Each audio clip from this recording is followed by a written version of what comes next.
Hello, and welcome to Tax and Tech, a Deloitte podcast focused on helping you navigate the ever-changing tax technology landscape through insightful conversations with Deloitte technology leaders. I'm your host, Emily Van Vliet, a partner in our tax management consulting practice here at Deloitte. Hello, everyone, and welcome to our latest episode of Tax and Tech, our Deloitte Tax podcast focused on all of your tax technology needs and issues. We realize that technology is advancing so rapidly today that it can seem hard for tax leaders to keep up. And so we have created this podcast to really invite you into conversations with our Deloitte tax technology leaders to help you navigate this shifting landscape as you chart your tax department's digital future. So today, I'm very pleased to have with me David Landers, who is a partner, one of my fellow partners in our tax management consulting practice here at Deloitte.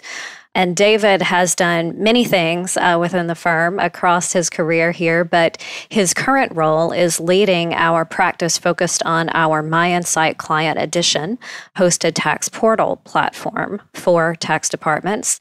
And so this platform, and David, your role has become very interesting, I would say, in light of the COVID-19 crisis and the sudden work from home environment that our tax clients are facing. And so what we thought we would do with our audience here today is really just kind of have a conversation around remote work and what that has meant to tax departments and how we've seen tax teams responding to those new needs. Sounds great. Okay, so with that as kind of an intro, as you think about the tax departments that you are working with, what would you say are some of the greatest challenges that tax teams have been facing as they kind of respond to these new pressures and adjust to all of the uncertainty surrounding COVID-19 and our work from home scenario? Yeah, Emily, it's been interesting in the number of conversations I've been having where you've got tax departments and their ability to adapt quickly is kind of all over the map. And it seems to be the largest difference between those who have rapidly adjusted and those who are struggling seems to be the maturity of their process standardization and tools that are in place to allow more remote working. And so and it almost points back to some of their kind of the legacy process debt, if you will. The concept of have they really prepared and gotten things to a point where it's easy to hand off between people. And we've got situations where some clients have had people in their department who aren't able to pick up their piece of the work, and they've had to shift that over. And how quickly was that process able to be shifted, largely depended on how well it was either documented or had a tool in place that kept it moving when people aren't sitting next to each other.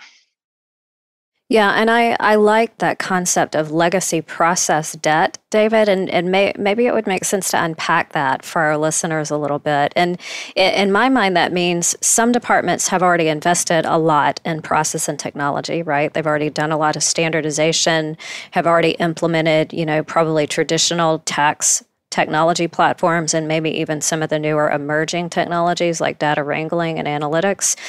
And then other tax departments haven't really tackled those same improvements. And that's not a judgment, I would say, right? There can be many, many reasons for that. There have been different priorities. There have been a flood of acquisitions that you've had to integrate. But for one reason or another, we do find that tax departments are kind of all over the place in that maturity spectrum. And if you haven't invested in the past, that lack of investment has made it more difficult to adjust to this circumstance. Yeah, and Emily, I like the way you put that, and I'll just reiterate too that the investment in technology or process standardization has always been a cost-benefit analysis, and so when we've done maturity roadmap sessions with clients, the best all implementation of this particular thing isn't necessarily right for every tax department. I think what this process or this crisis has highlighted is that the decisions made in the past about what was the return, if you will, on the investment of a particular technology or process standardization may have changed. And so you're seeing clients that are maybe taken a look at some of those things in the past, reevaluate them and say, how do I maybe need to change the way I assess that? And is it more important now that I get more standardization and more tools in place to help automate and streamline some of our processes? Okay, great. Yeah, so the cost benefit equation may have changed because the circumstances have changed so dramatically. So what sorts of things do you see teams reevaluating, if you will, in order to respond to what they're facing? So first and foremost, it's been working in a remote way. So whether that be some of the technologies that allow for video conferencing, collaboration on documents, business process. And again, with my lens, since I'm leader of that myInsight Client Edition platform business, seeing how clients have reached out to us as we've been in the market, going and helping clients quickly set up collaboration platforms that have the ability to move business processes forward and give visibility into those things. Yeah, I've been able to see where clients have said, okay, this was a nice to have before. And yes, we wanted to improve and be more streamlined and be paperless. It's now a little more as a must have. And how do we quickly put something in place? And so it's been that shift of thought process, and clients are looking to those more long-term sustainable solutions that will give them the ability to have some of those processes where if someone did either get sick or leave, they can switch that over to another person and it's documented, and the system is really moving the business process along versus it just be more of the emails, et cetera. Right. And the documents and files can be a big part of that as well, right? I know that when work from home first came into play, I remember hearing a story of a client who sent one person into the office to save a lot of big files from the shared drive onto this platform, right? So that they were more easily able to be accessed by the broad team without kind of going through VPN. I know we also did a webcast around indirect tax automation recently and got information from our audience there that indirect tax processes still struggle very heavily with paper documentation in many cases. And so, yeah, you can really see the shift between things that once were nice to have and now have become much more important. Completely agree. Okay, so David, just also thinking about the calendar, right? And so all of this happened really in the March timeframe, right as our calendar year companies were heading into the first quarter close. But what sort of conversations have you had around how people handled the first quarter? Were there any, surprises, or how did the first quarter close and doing that virtually kind of play out? So, first quarter obviously is going to be different than the remaining quarters. It always is. And so the conversations I've had with the clients, or some of the clients around what happened in first quarter was, it was different. We made it through without huge bumps, but they recognized that when it gets into the other quarters where you've got different pressures than in first quarter, that things are going to need to be reevaluated. How is the we call it the virtual close, right? How do the controls that you have in place when you normally operate those when everybody's in the office, how do those get operated when you're all now remote? So it's that focus on what do we need to prepare for now that we've been through first quarter? What do we need to prepare for to make it even more seamless and prepare for what might go bump in a pressured second quarter and third quarter when things start to get more difficult than what typically happens in a first quarter close? That's right. The testing of the controls tends to get more and more rigorous as we go through the year. So for companies who are thinking about getting ready for the second quarter and then even looking forward to the third quarter, how can technology actually help with performing or evidencing those controls? Yeah, and I will use the myInsight Client Edition as an example, just because, again, my lens in it. And also, we worked with clients to have functionality around controls in it. And so it's very relevant to this conversation. The ability to have a controls catalog that's electronic, that is connected up with a workflow, with a task. So as a user's getting a task, they're signing off on the provision. The system is recording the control. They have a checklist that they have to check off, mandatory checking of these things that becomes part of the controls framework. They may have to answer certain questions that give narrative evidence of what they did as part of the control. That's captured by the platform. And all of that's going into the central database so that you're automating controls reporting. And so that all of that coming together are ways that clients can prepare for how to do a close in a more virtual way, and the system really helping to bring it all together in a streamlined way versus the way it's been done in the past, maybe when you're all sitting in the office. Yeah, I really can see benefit in just incorporating the controls into how the process itself operates, rather than treating that as an additional layer of work that the team has to do after the fact. Yeah, and there's add-on benefits to that too, because once it's there all in the system and you've got a listing of tasks assigned to a person, and you've got that checklist of the embedded controls as well as process steps that need to happen, then if you needed to switch that to another person for some reason, it's a matter of just switching the task to a new person. That person gets the task alert from the system, and they've got all that documentation, all the documents, work papers, the checklists, it's all right there. And all somebody had to do was just switch a name from one person to another. Right, right. And then all of that structure around workflow and assignments also allows you to have visibility into the process, right? You can see a dashboard around how processes are moving.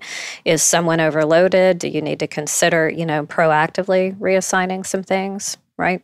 100% correct. And obviously that applies in a provision, but even more so in a compliance process that is a much more longer drawn out process where you've got more dependencies. Think of a large consolidated return with all its pro formas. You've got schedule M adjustments that are being calculated once for all entities versus some that are at the entity level. You have a lot more room there for bottlenecks. And by having all of that data in a system and being able to dashboard and visualize it and slice and dice it, you can see where those bottlenecks are happening and make adjustments. Where in an office, you might hear that in the hallway or at the coffee maker, somebody's overloaded. You won't hear that in a virtual world. You need technology to give you that, where we're missing that now, not being all in the same place. Yeah, that's right. You may not hear it. You just may hear nothing. and then time lapses, right? Yeah, so that's a really good thought, especially again, given where we are in the calendar. I know many companies are really starting to work on their tax compliance processes in earnest. Okay, I think those are all great insights and examples, David. And so as we start to, kind of wrap up the conversation, I'm curious, do you have any success stories you would want to share? I mean, can you think of a situation where a client's team is doing this really well, and you want to describe that for our listeners? Yeah, we've had a couple of clients, and in fact, that's why we've gone out to the market with a rapidly deployed collaboration platform, leveraging the myInsight Client Edition platform, because a couple of clients after this happened who had implemented within this past year came to us and sent a note and said, hey, we were so glad we did this. In fact, I had one client, they started their project to implement in last September. They went live for their year-end provision at year-end, including all of their dependencies and controls, reporting, et cetera. And they were so glad they did, because then that made their first quarter so much easier because they had all of that in place. In fact, the client allowed me to use their quote, and then they said, technology is now a power resource, and which I thought was pretty impressive to hear that from our clients. And that's really the kinds of success stories clients are having when they put a collaboration platform like this in place to manage all their documents and workflow and business process and legal entity management, as well as the data management side. Bringing the marrying of the data and process management into one platform gives you the best combination of the ability to automate as much as you can. Yeah, no, that's great. That quote kind of, it sounds to me like a light bulb moment, right? Like, oh, so this is why we did all of this work. Now it makes sense. Exactly. Exactly. Yeah. No, that's great. Okay. Well, I appreciate you sharing that with us, David. And this podcast, we tee it up as talking about helping tax departments create your digital future. And in my mind, this type of platform that really, puts digital enablement and some structure and a whole lot of visibility around all of the tax processes in a tax department, to me, that's just so on point with that concept of the digital future for tax. Completely agree. Okay, great. Well, thanks, David, so much for taking the time to have this conversation. And I would also like to thank everyone who is listening in. I know these are extremely busy times and everybody has a lot of pressure and things to accomplish in a difficult environment. So thank you for taking a few minutes out to listen in to the insights that we're trying to share with you here.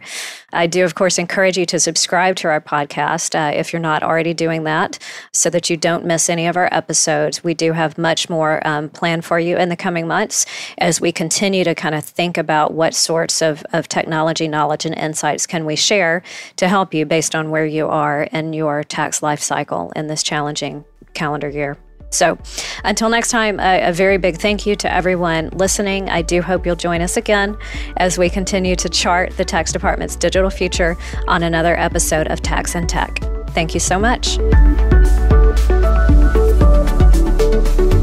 And finally, I would encourage you to subscribe to our Tax and Tech podcast series wherever you are listening in today so that you don't miss any of our episodes.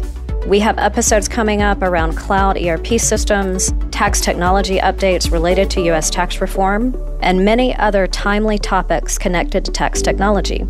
So a big thank you to everyone listening in. I hope you will join us again as we continue to chart the tax department's digital future on another episode of Tax and Tech. Thanks very much.